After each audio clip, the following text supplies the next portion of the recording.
Hello दोस्तों, मैं आदित्य इस एमटी क्लासेस पर आपका स्वागत करता हूँ। यहाँ पर हम बेसिक हिंदी पढ़ना लिखना सीख रहे हैं। लिखने की 13 वीडियो बन चुकी है अभी तक, जिसमें हम हिंदी वर्णमाला सीख चुके हैं और अ से बने हुए शब्द सीख चुके हैं। मात्राएं कैसे लगाते हैं ये भी हम सीख चुके हैं। तो यदि आपको ये सीखना है तो पीछे की जाके वीडियोस आप देख सकते हैं और नीचे डिस्क्रिप्शन में भी आपको लिंक मिल जाएगा। लिंक हर जगह मिल जाएगा, आप कमेंट करेंगे वहां भी लिंक मिल जाएगा सभी वीडियो का। तो आज हम क्या करने वाले हैं, आज हम हिंदी वर्णमाला के बारे में और अधिक जानने वाले हैं कि हिंदी वर्णमाला में स्वर क्या होते हैं, अयोगवाह क्या होते हैं, व्यंजन क्या होते हैं। इन्हीं शब्दों में ये सारे होते हैं, इन्हीं वर्णों में ये सारे शब्द होते हैं। तो ये शब्द क्या होते हैं ये भी हमें पता होना जरूरी है। तो यदि आप हिंदी को पहली बार सीख रहे हैं तो ये सब चीजें समझ में नहीं आ सकती है, लेकिन आप इन चीजों को सुन लें ताकि आपके लिए आगे लाभप्रद हो। तो यहाँ पर मैं इन्हीं सब चीजों को बताने वाला हूँ। यदि आप हिंदी वर्णमाला को जानते हैं तो अच्छी बात है। यदि आप इस वीडियो को देखते हैं तो हिंदी वर्णमाला के बारे में और भी कुछ जान सकते हैं और कुछ नया भी सीख सकते हैं। तो चलिए हम शुरू करते हैं। सबसे पहले हिंदी वर्णमाला के अंतर्गत हमें स्वर आते हैं। तो स्वर क्या होते हैं, स्वर हमारे नंबर में 11 होते हैं। कितने होते हैं? 11। अ, आ, ई, उ, री, ए, ऐ, ओ, औ। ये हमारे नंबर में क्या होते हैं? 11 होते हैं। 11 स्वर होते हैं हमारी हिंदी वर्णमाला के अंतर्गत। अब अंग और अह जो होते हैं इसको हिंदी वर्णमाला के अंतर्गत अयोगवाह कहा गया है। इन दोनों को क्या कहा गया है? अयोगवाह। छोटे बच्चों को ये सभी स्वर के अंतर्गत ही कराया जाता है, क्योंकि उनमें इतनी समझ नहीं होती है कि ये अयोगवाह समझ सके। तो अ से औ तक हमारे स्वर होते हैं, अंग और अह जो होते हैं वो हमारे अयोगवाह होते हैं। अब व्यंजन, व्यंजन हमारे नंबर में 33 होते हैं, यहां से लेकर और ह तक। ये कितने? 33 हमारे क्या होते हैं? व्यंजन होते हैं, जिनको मैं उच्चारण एक बार कर देता हूं। यदि आपको इनको पढ़ना लिखना नहीं आता है तो आप पीछे की वीडियोस जाके देख सकते हो, वहां पे लिखना और पढ़ना दोनों बता रखा है मैंने। क, ख, ग, घ, अंग। च, छ, ज, झ, ञ। ट, ठ, ड, ढ, अण। त, थ, द, ध, न।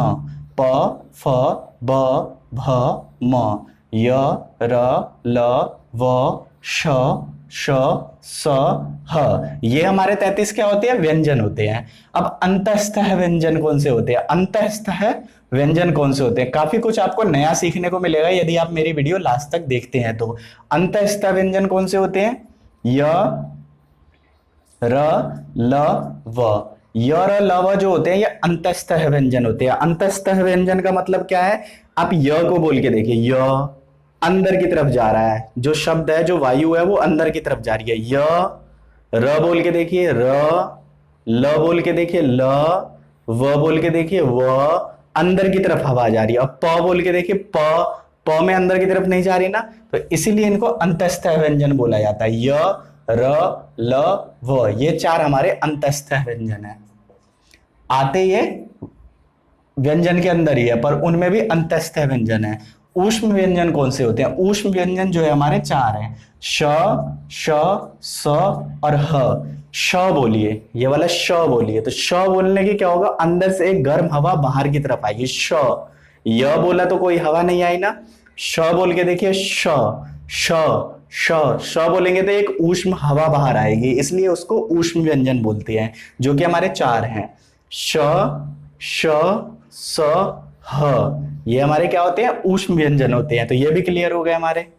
ये भी व्यंजन के अंतर्गत ही आते हैं। 33 व्यंजन होते हैं, 11 स्वर होते हैं हमारे और 33 व्यंजन होते हैं। अब संयुक्त व्यंजन, संयुक्त व्यंजन का क्या मतलब है कि ये जो व्यंजन होते हैं उन्हीं से मिलकर जुड़कर बने होते हैं। जैसे अक्ष, तो अक्ष कैसे होता है? अ, क और श मिलकर अक्ष बनता है। ये तीनों मिलकर अक्ष बनाते हैं। इसी तरह से त्र, तो त और र मिलकर त्र बनाते हैं। या, ज्ञा, तो इनको क्या कहते हैं? संयुक्त अक्षर कहते हैं। 1, 2, 3 और श्र, ये 4 हमारे संयुक्त व्यंजन होते हैं। अतिरिक्त वर्ण क्या है? ये 4 जो है हमारे अतिरिक्त वर्ण है, इनको नुक्ता भी कहा जाता है। अब जैसे ये शब्द है, इसका हिंदी में कहीं भी प्रयुक्त नहीं होता है। ये बाहर से शब्द हैं, जो बाहर के उर्दू के, फारसी के शब्द हम हिंदी वर्णमाला के अंतर्गत यूज करते हैं उसके लिए इनको लगाया जाता है। क्योंकि जब हम हिंदी बोलते हैं तो कई सारी भाषाएं उसमें मिली हुई होती है, लिखते हैं तो कई सारी भाषाएं उसमें मिली होती है।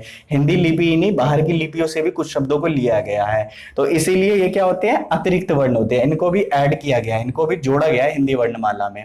अब जैसे ये ड होता है, ये ड होता है, ये ढ होता है, ये ढ होता है, दोनों का साउंड एक ही तरह है पर अलग होता है। वो जब आप अभ्यास करेंगे तब सीखेंगे। इस चैनल पर काफी आगे जाके मैं इन सब की भी वीडियोस बनाऊंगा, तो इस चैनल से जुड़ जरूर जाइए।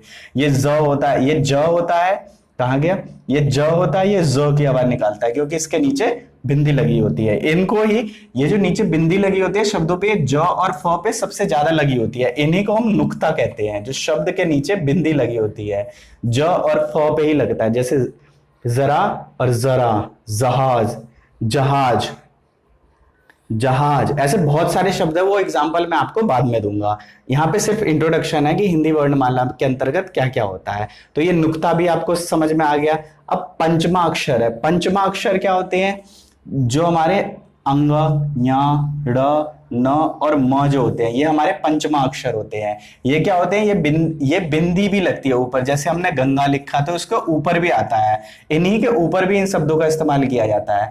अब इनमें से इन 3 शब्दों का हिंदी में बहुत कम इस्तेमाल किया जाता है, संस्कृत में इन शब्दों का ज्यादा इस्तेमाल किया जाता है, और हिंदी में इन दोनों को ही शुद्ध माना गया है। न और म का ही इस्तेमाल जो है सबसे ज्यादा किया जाता है।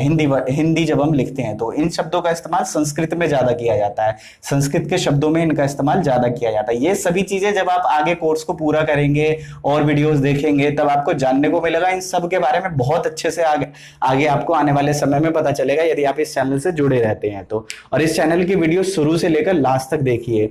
तो आशा ये सभी आपको समझ में आ गए होंगे। अब अतिरिक्त वर्ण, ये सभी अतिरिक्त वर्ण होते हैं, हिंदी वर्णमाला में यहीं तक पढ़ाया जाता है श्र को लेकर। ये सारे अतिरिक्त वर्ण होते हैं जो दूसरे वर्णमाला है, उर्दू, फारसी, उनसे शब्दों को लिया गया है। कई शब्दों को जब हम लिखते हैं तब इन सब चीजों का इस्तेमाल किया जाता है। अब आगत वर्ण क्या होते हैं, एक तरह का और शब्द आपने देखा होगा जो आता है आ, ये ऊपर की तरफ आता है, ठीक है। जैसे लिखते हैं डॉक्टर, तो डॉक्टर में ऐसे आता है। ये शब्द किन शब्दों पर आता है, ये अंग्रेजी शब्दों पर आता है। जब आप अंग्रेजी शब्दों को हिंदी में लिखते हैं इस तरह से, तब ऐसे निशान इन शब्दों पर आता है। इन शब्दों को क्या कहते हैं, आगत वर्ण कहते हैं, जिनके ऊपर ये निशान लगा होता है। ये आगत वर्ण होते हैं जो कि इंग्लिश से हिंदी में लिखने पर ये शब्दों पर आते हैं। तो आशा ये सभी चीजें आपके समझ में आ गई होगी। स्वर समझ में आ गए होंगे, अयोगवा समझ में आ गए होंगे, व्यंजन समझ में आ गए होंगे, अंतस्थ व्यंजन समझ में आ गए होंगे, ऊष्म व्यंजन समझ में आ गए होंगे, संयुक्त व्यंजन समझ में आ गए होंगे, अतिरिक्त वर्ण समझ में आ गए होंगे, आगत वर्ण समझ में आ गए होंगे, नुक्ता समझ में आ गए होंगे, पंचमा अक्षर समझ में आ गए होंगे। अब हिंदी वर्णमाला को हम एक बार देख लेते हैं।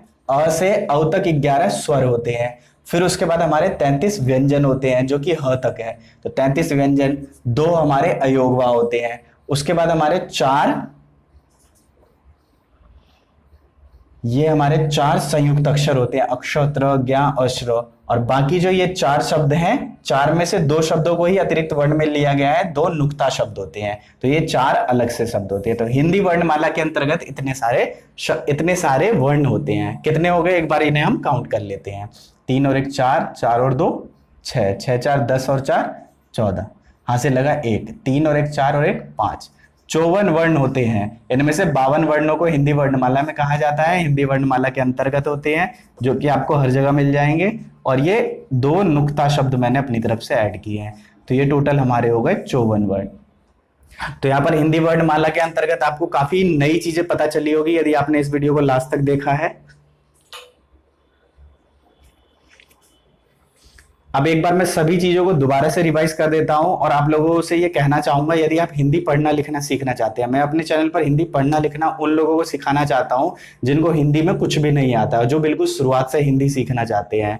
इसकी 13 वीडियोस में पहले ही AMT क्लासेस पर बना के डाल चुका हूं। अब इन्हीं शब्दों को मैं एक बार फिर से दोहरा देता हूं ताकि आप लोगों को अच्छे से समझ में आ जाए। अब जो भी चीजें मैंने बताई है, इन चीजों को अभ्यास जरूर करें। ये सब याद रखने की चीजें हैं, ये सब लिखने पढ़ने की चीज नहीं, ये सब समझने की चीज है। जो भी चीज मैंने इस वीडियो में समझाने की कोशिश की है, उन चीजों को समझिए और अपने माइंड में रखिए। याद नहीं करना है, किसी भी चीज को याद नहीं करना है, समझना है कि इन शब्दों का कैसे इस्तेमाल होता है। अब कैसे इस्तेमाल होता है इसकी वीडियोस आगे आएंगी, जब जब हम अक्षर पर चलते जाएंगे। जैसे अभी अ के शब्द हुए हैं, आ की मात्रा, ई की मात्रा, ये शब्द होता रहेगा तो सब चीजें आपके समझ में आती रहेंगी। तो यदि आपको ये वीडियो अच्छी लग रही है तो इसको लाइक करें, और एक बार मैं इस पूरे चीज को दोबारा से रिवाइज करा देता हूं ताकि आप लोगों को अच्छे से हो जाए। जो भी चीज मैं करता हूं बार बार कराता हूं ताकि कोई दिक्कत ना हो। और यदि इन चीजों पर कोई मुझे डाउट लगता है कि ये चीज समझ में नहीं आई होगी तो उस पर एक और वीडियो बना के दे देता हूं ताकि कोई भी दिक्कत आप लोगों को ना हो। यदि और भी कोई दिक्कत आती है, तभी भी कोई दिक्कत आती है, तो मुझे कमेंट बॉक्स में आप कमेंट कर सकते हैं या फेसबुक पेज पर मुझे मैसेज कर सकते हैं। और मैसेज बार बार ना करें, बहुत लोग मैसेज करते हैं बार बार, एक ही सवाल को 10 मैसेज में भेजेंगे, मुझे 10 बार नोटिफिकेशन आती है। तो ऐसा ना करें, एक ही मैसेज में एक बार लिखकर भेज दें ताकि मैं उसी का एक साथ जवाब दे सकूं और मेरा भी टाइम बचे, आपका भी टाइम बचे। तो एक बार इन्हीं शब्दों को हम दोबारा से रिवाइज कर लेते हैं। अ, आ, ई, उ, री, ए, ऐ, ओ, औ, ये सारे हमारे स्वर होते हैं। अंग, अह, ये हमारे अयोगवाह होते हैं। क, ख, ग, घ, अंग, च, छ, ज, झ, य, इनको कवर्ग बोलते हैं, इनको चवर्ग बोलते हैं, इसको कवर्ग भी बोलते हैं, इसको चवर्ग बोलते हैं। चवर्ग का मतलब क्या है? क का वर्ग, क की लाइन, चवर्ग का मतलब च की लाइन। शुरुआती अक्षर से इनकी पहचान की जाती है। चवर्ग च, छ, ज, झ, ञ, ट, ठ, ड, ढ, अण, त, थ, द, ध, न, प, फ, ब, भ, म, य, र, ल, व, श, श, स, ह। यहां तक ये 33, यहां से लेकर यहां तक 33 व्यंजन होते हैं। ये स्वर हो गए, ये व्यंजन हो गए। अक्ष, त्र, ज्ञ, अश्र, ये हमारे संयुक्त अक्षर होते हैं। ण, ढ, ज, फ, ये सारे हमारे अतिरिक्त वर्ण होते हैं और इन्हें नुक्ता शब्द भी कहा जाता है, जो कि बाहरी शब्दों पर लगाए जाते हैं। जो बाहर हिंदी शब्दों से अलग भाषाएं होती है वहां से ये शब्द लिए जाते हैं। उर्दू के शब्दों पर, उर्दू और फारसी के शब्दों पर ये ज्यादा लगता है। तो ये सारी चीजें आपको रिवाइज हो गई हैं। आपको इनमें से इतनी चीजें हिंदी वर्णमाला के लिए पता चली होगी। तो यदि आपके आस पड़ोस में बच्चे हैं जो तीसरी चौथी के बच्चे हैं, उन बच्चों को ये सब चीजें जरूर समझाइए। छोटे बच्चों को ये सब चीजें समझने की नहीं है, इसलिए छोटे बच्चों की किताबों में ये सब चीजें नहीं होती। 5वीं से जब बच्चा बड़ा हो जाता है, जब वो बच्चा 10 साल का हो जाता है, तब उसके ये सब चीजें समझ में आएंगी। इसीलिए 10 साल से छोटे बच्चों को ये सब चीजें नहीं समझाई जाती है उनके बुकों में। जो 10 साल से ज्यादा बड़े बच्चे हैं उनकी बुकों में ये सब चीजें होती है, उन सबको ये सब चीजें समझाई जाती है। और भी डीप है हिंदी वर्णमाला के अंतर्गत ही, पर मैंने इसमें इतना ही लिया है ताकि इतना ही अगर आपको पता चल जाता है तो भी आपके पास एक अच्छी नॉलेज है हिंदी की। तो यदि आपको इस तरह की और वीडियोस चाहिए तो मेरे चैनल को सब्सक्राइब कीजिए और इस वीडियो को लाइक कीजिए और अपना समर्थन बनाए रखें। वीडियो को लास्ट तक जरूर देखा कीजिए, हर वीडियो का अच्छे से अभ्यास कीजिए। और मेरा एकमात्र लक्ष्य है हिंदी पढ़ना लिखना सिखाना ज्यादा से ज्यादा लोगों को।